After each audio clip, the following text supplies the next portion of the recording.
This is Moon Griffon on the Moon Griffon podcast. Thanks for joining us again. It's an honor to have Congressman Mike Johnson. He's a Louisiana congressman. You see him all over from Fox to CNN. He's all over the place. And he's been one of the big, sturdy conservatives in the United States Congress. And it's a guy we're really proud to have as our congressman here in Louisiana, but also a guy fighting for the principles and the values of the United States of America. Mike, first of all, good to talk to you, man. You too, my friend, and congrats on the podcast. I know it's going great. Well, I appreciate it. A couple of things before I get into weaponization and the committees y'all working on with you and Jim Jordan and a lot of you guys. The indictment of President Trump. I got it. You're a constitutional lawyer. I'm deeply not depressed, but upset that our country look like it's getting away from the freedoms that mean so much, where you can't even have an opinion on anything. But just your thoughts on him and what he's going through. Well, it's unprecedented, and weaponization is the only word that we can adequately use to describe what's happening. They have weaponized our justice system now, and it is just as dangerous as it is shameless. Alvin Bragg, of course, is a Soros-funded DA. He's one of the main problems in this country. All the DAs that George Soros put in office in the big blue cities around the nation, everybody knows what it's led to. We have an unprecedented violent crime and all these problems. They turn their face away from the protection of the citizens, which is their primary responsibility. And what is he doing instead? He's putting all that energy and resources, probably hundreds of millions of taxpayer dollars in Manhattan, into this quixotic, indictment and prosecution of Donald Trump. And they have done this because he's Donald Trump. Everybody knows, every Democrat, everybody knows this would not be happening if it were not this individual. So they found a crime to go take down their political opponent, and that is not the way our system is supposed to work. Is this a message to other people that, I don't know if President Trump was a real conservative, but he was a very good friend to the American people, and he was a very good friend to the Constitution of the United States of America. What does this say about us? Is it a message to the people that voted for him? Don't get in our way. We're taking this country down, and we'll take anybody out. I mean, is that the message I'm supposed to take from this? Well, you've heard it once or 1,000 times over the last week. If they can do it to Donald Trump, they can do it to every single one of us, for certain. I mean, he's a former president of the United States, a current candidate. And by the way, if he were not declared as a candidate right now, he would not be the subject of this targeted action. I mean, they're trying to take him down because he's an opponent of Joe Biden. Look, I'm going to say, I'm going on with Cavuto tomorrow afternoon on Fox News. I almost did it this afternoon. I'm going to tell the people, Joe Biden needs to put Alvin Bragg on the payroll for his campaign, because that's what he's doing. This is a political operation to try to take down who is clearly the leading Republican candidate for the next election. And, he's doing the bidding of the president. Notice what we're not talking about today, Moon. We're not talking about the Chinese spy balloon that was doing figure eights over our military installations that Joe Biden allowed to float over the country for a week. We're not talking about OPEC slashing oil production and doing another great damage to the U.S. economy because of Biden's crazy policies. We're not talking about all these important things. We're talking about Donald Trump, and that is by design. There's no other way to see this. Yeah, it's kind of like they got Hollywood on their side, so they asked Hollywood to write the script, and they write the script on something you would see in the movies at a movie theater. Really, that's what it looks like to me. It's like, hey, let's script this and script that. And you wonder if that's not part of the plan. They just come up with these Hollywood scripts and then they run them, and unfortunately, people buy into them. Well, Moon, to think about this. Now, this is going to drag out for a year or so, right? That's about how long it takes to try a case in New York. So anytime there's a bad news cycle coming up, you can this is going to happen. Anytime the White House needs something to be buried in the headlines, my guess is Alvin Bragg's going to drop some document or some supposed witness or whatever to try to monopolize the news cycle for 24 hours so that we forget about bad news, coming out. Now, there's a lot of bad news to cover up if you're the Biden administration. So they're going to rely on Alvin Bragg a lot. But I'm telling you, they're going to drag this out all the way through the election cycle. They're going to try to prevent Donald Trump from campaigning for office and get him all bogged down on all this stuff. It is a travesty. And I'm telling you, they've let a genie out of a bottle that I don't know that we can ever put back in. When you politicize the justice system, it is very, very difficult to roll it back. Before I get to all that, a couple quick things. One of the things that I'm concerned about next is in Atlanta, because the same type district attorney there goes after Trump and lays all these other cases against him. And you mentioned George Soros earlier. I don't think people understand the power of his money to absolutely destroy America. That's the freshman. When you mention that guy's name, people ought to run. They ought to get away from him. Is he even an American citizen at all?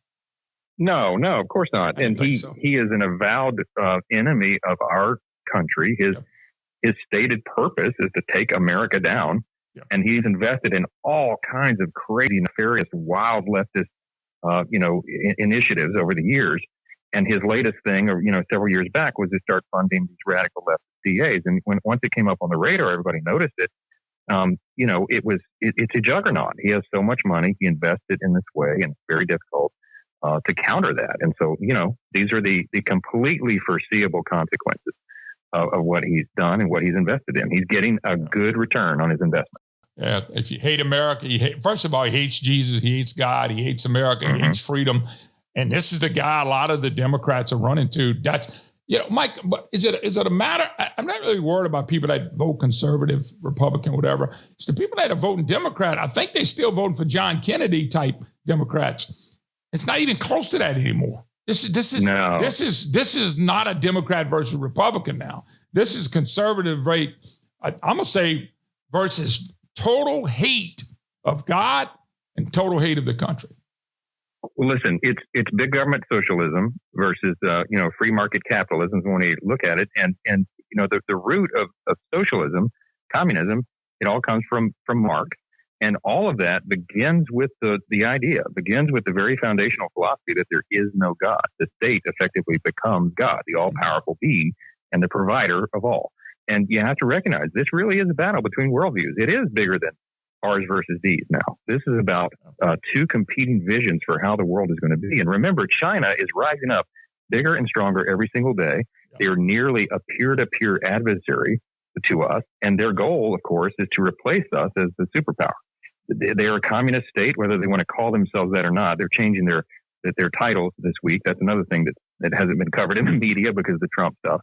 But it's a very, very dangerous thing. And if these young people now, some of the polls say they really like some of these socialist ideas and all that. Remember, that ideology has led to the murder of tens of millions of innocent people just in the 20th century alone. That is not the road we want to go down. But you know what, Mike? I don't think that's being taught. I really don't. I don't think people see that. It's not being taught. These young people, they're buying into climate change, which is a whole nother story. They're buying into all the stuff that I think is crazy. And they believe in this is going to be true. Mike, let's jump gears. You on a weaponization committee. I call it that. Maybe it's called something else. But you guys are trying to, with the help of Jim Jordan, a lot of your buddies in Congress are trying to get down to the power of the IRS, the power of the DOJ, the power, all this powerful stuff that they're using to go after people, just like we see with President Trump. It's really bigger than that. You guys have been trying to bring some attention and light to things that are going on in this country that shouldn't be happening. So let's talk about that. Where are we on this? Let's find out what we can do. How can we help to stop some of the craziness going on in the United States of America? Yeah, great question. It is. That is the name of the committee, the Select Subcommittee on the Weaponization of the Federal Government. We do that under the umbrella of the House Judiciary Committee, where I serve on both of those bodies. Listen, it's a really, really important thing. When we named the committee, and this is when the Republicans, we retook the majority in the House, at least in one of the houses, not the Senate, but we have the House now. As soon as we took power back in January, this was one of the initial acts right out of the gates. We put together a select committee on China because of that threat, and the committee on weaponization. And what we're doing is methodically, gradually peeling back the layer of the onion. We're showing the American people how some of these agencies that were designed to protect and serve the American people have now been turned against them. And whether you're talking about the CDC, the ATF, the IRS, the Department of Justice itself and its divisions like the FBI, these agencies in so many ways are being used for political purposes, just like what Alvin Bragg is doing, just destroying our justice system and its credibility. They're doing that through all these agencies. So Jim Jordan is our chair. There's a dozen of us on this committee, and we are going very methodically week by week to lay all this out. This last hearing we had last Thursday was a big one. And, part of the reason for all this, the Trump stuff, is they wanted to bury headlines like this. But we brought in our Attorney General, Jeff Landry, who you interviewed on the program with Jim Jordan last week on your radio show. And he came to Washington to tell us about the litigation that he's involved in, Missouri v. Biden. Louisiana and Missouri, those two states went together, and they sued the Biden administration over censorship. And what they found out, Moon, was some really just overwhelming direct evidence that the executive branch has undertaken a broad campaign to censor and silence conservatives and the American people they disagree with. It's incredible evidence. I hope I didn't run Jim Jordan away, Mike. I didn't want to. I had him and me and Landry were on there. I don't know if he understood Landry, but I hope he at least understood me. Well, I serve as just a translator in Washington, and I could probably help them with you as well. No, he told me he really enjoyed the show, and he's going to come back on. He said, "I love radio in Louisiana." I said, "Yeah, man, that's good stuff." He did great, and Jeff did a good job too. Weaponization, Congressman Mike Johnson, who you see he's on this weaponization committee. We're talking about things that are going on deeply in Washington. But Mike is not getting the coverage from the mainstream media probably at all of what you guys are talking about. I know Fox and Newsmax and some of the other places are covering it, but a lot of the mainstream media just looking the other way, showing the bias in the media with the Democrat Party. So much bias now in America. It is, and it really, really is dangerous. I mean, you're talking about, these are unprecedented threats to our republic. Some of the things that you have to maintain in a constitutional republic, these foundational truths, these foundational institutions, the system of justice. You have to ensure that the government doesn't tip the scales, that we can maintain the free marketplace of ideas, so you can have thoughtful debate and discourse in the public square. We don't have that right now. They're censoring that, and when you do that, it impedes the pursuit of truth, and that is a serious threat. Moon, these are the ingredients. What you're seeing right now through all these agencies, these are the sequential steps that are necessary for the rise of tyranny. That's what we're facing. This is freedom versus tyranny right now. You can't. There's nothing more important than all this. And I know the American people get distracted. Sometimes they get overwhelmed because there's so much of this going on. We had 42 hearings in one day a week ago on Capitol Hill. Half of them were oversight. There's so many things for Congress to get a hold of. But our job, it's incumbent upon us to summarize this and put it in a format that is digestible by the American people, because they really desperately need to know this. We have to stop it and make sure this never is allowed to happen again. One of the things that Biden did get passed before y'all took over was the increased money to get 88,000 new IRS agents. Now, Mike, I could be wrong on this, and correct me if I am. So if we get these IRS agents, should I expect to knock on my door and say, Mr. Griffon, it's good to see you. We got a $15,000 check for you. We want to let you know we're working for you, and here's the money. By the way, have a great day. We love it. And spend the money on whatever you want to. We just wanted to bless you and have a great day. So that's what I should expect from the IRS, correct? Yeah, right. Well, you can be assured. Listen, we had this hearing 2 weeks ago where we had Matt Taibbi, one of the journalists who was engaged in the Twitter files. When Elon Musk bought Twitter last October, and he opened the doors and showed the inside of what's going on, we found out Twitter was directly engaging with the FBI to censor people, right? And so we had he and the other journalists who were involved in that come to testify to our weaponization committee. And literally, while those witnesses were in before us, they had taken their oath, they're giving their testimony to the weaponization committee in Washington. IRS agents are at their door, visiting their houses, right? You got to be joking. Oh, it's just a coincidence. Yeah, right. If you empower 87,000 more IRS agents, all conservatives are going to be on the list. And we defunded it. Of course, the Senate ignored the legislation, and so they're going to try to go forward with that plan. I'm telling you, there's so much at stake in the 2024 election cycle. So many things. Mike, what about this? You remember, and I don't know if y'all looking into this, but I just want to ask, and I think y'all are. Biden gets in, and they start trying to get this. The term I'm going to use is not correct, but I think you will know it. A truth detector. Somebody who was going to tell you, this is what you can believe, and this is what not to believe. Now, the reason I bring that up, if you go back to Barack Obama when he was president, I still think he is so involved in this. The president of the United States, Barack Obama, made the comment, we only need a couple of news sources, 2 or 3, and that's it. And this is the truth. And this is what everybody has to go by.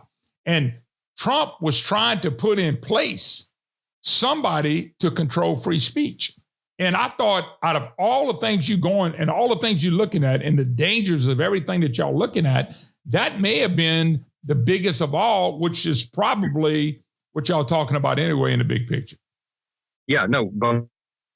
They actually literally created under the Department of Homeland Security a disinformation board, as Orwellian and dystopian as that sounds. And they put Nina Jankowicz in charge of it, who called herself the Mary Poppins of disinformation. I mean, you can't make this stuff up. Now, as soon as we blew that up in the media and made people aware of it, they disbanded it and tried to pretend like it didn't happen. But guess what? She's coming in under subpoena for a deposition a week from now. And we're going to ask her all sorts of questions about how they came up with that. The idea that the government can decide what is or is not acceptable speech is the great ingredient for tyranny, communism, all the rest. You talk about losing your freedom, man. Forget the First Amendment. They trample over it every single day, and it's scary, scary stuff. No, that matter of fact, my producers, he used to not look over my back, but he is now because he's recorded stuff that I cut off while we were recording. So Sam Stokes is making sure, my producer is making sure I don't mess you up totally. And I appreciate it, Sam, by the way. Sam's laughing at me, laughing at him now. Anyway, Congressman Mike Johnson, of course, you see Mike all over TV. Mike's a big, important part of the majority, the Republican majority. And Mike, I appreciate everything you're doing. I got to bring this up because I'm going to talk about it later, but the EPA and not just the EPA, the health department, when you put everything under the federal government like we have with all this and gave them the power, and none of these people, IRS, DOJ, EPA, everybody, none of these people were elected. The bureaucrats in Washington run this now. And so they're making rules and laws that affect American citizens.